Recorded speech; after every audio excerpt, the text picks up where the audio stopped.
Happy Friday. This is another episode of Between the Fires.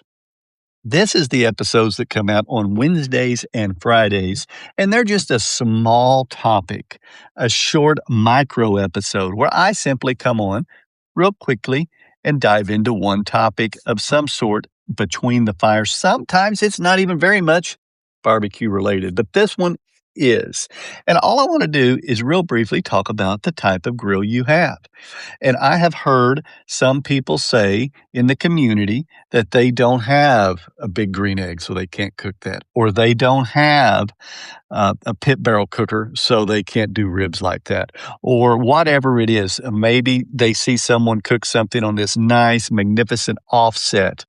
Oh, I don't have that. What do they have, you ask? One person was like, I've just got a pellet grill. Someone else I've seen in there says, I only have a Weber kettle. Hey, if you have that $30 grill, well, I don't know if you can get a $30 grill anymore. Even the lower end ones may be 50. But if you have that lower end grill and that's all you have, use it. You can cook whatever you want on that grill that you can fit on that grill. You can char burgers, you can char steak, and you can even smoke. You can smoke a roast on there. You can smoke on that thing too.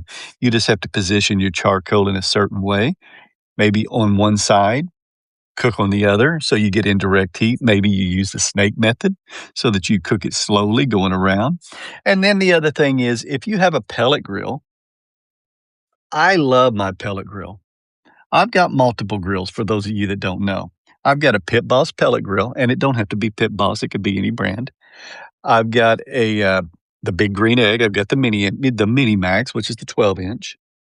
I've also got the pit barrel cooker, and I do have a Weber kettle. So I have several different cookers as well.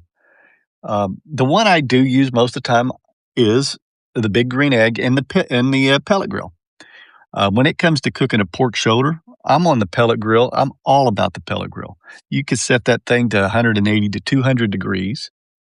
Let that thing cook overnight. Monitor it. Make sure you got plenty of pellets. Make sure the power don't go out. Those are a few of the factors that are the cons on it. If you lose power, most pellet grills will not restart, even if it's just a quick surge. It'll usually cut it off. You've got to turn it back on. Kind of like a computer, because it's a computer, so that it shuts off. It comes back on and don't turn on automatically. But once you make sure you've got it on, you can cook some amazing things on that. And you can get some amazing smoke on that. I've seen so many people say a pellet grill's not really a smoker, or a pellet grill is not really smoking meat. That's cheating. No, it is not. You can actually use pellet grills now in most championship cooks. You don't see very many people do it, but it has happened. There has been winners in championship cooks using a pellet grill while other people used other methods. It's not what you have, it's how you use what you have. And once you figure that out, you can cook everything. The profile, the flavor may be slightly different. The bark may be a little less or more. Various time lengths, char and various things could be a little different. One thing about the pellet grill, though, is you don't have to, once you set it, it just cooks at the steady temperature the whole way through. You kind of set it and forget it. So is the pit barrel cooker. You kind of set it and forget it. So if all you have is the pit barrel cooker, you can cook everything in it. So I just wanted to come out there today, wish everybody a happy Friday, and don't sweat what grill you have. And if you see someone cooking something on a grill you don't have, and maybe you only have a pellet grill, maybe you only have a Weber kettle, you can still master the cook you're watching. You may have to cook it slightly different.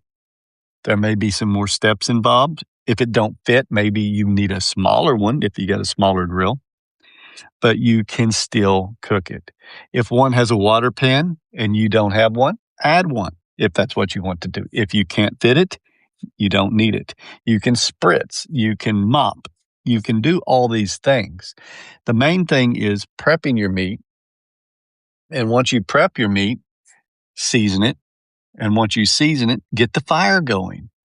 It doesn't matter what you're cooking on. So, what are some of the devices that you can cook with just about anything? Everything. Pellet grill, you can cook about everything. Uh, Weber, you can cook about everything. Weber Smoky Mountain, you can cook about everything. Now, there are some exceptions to this. For example, the Weber Smoky Mountain may not be great for searing, and maybe your pellet grill does not have a way to sear. So that could be a little bit of a setback on those, but you can definitely smoke just about anything with any of those grills. So quit letting it bother you. Don't also believe yours is the only way it can be done. Cook it how you like it. Barbecue is different for every person. Barbecue can be cooked hundreds of different ways in hundreds of different cookers. So don't worry about what you have. Have a happy Friday. Welcome back to the Okie Smoking Podcast. This was another episode of Between the Fires.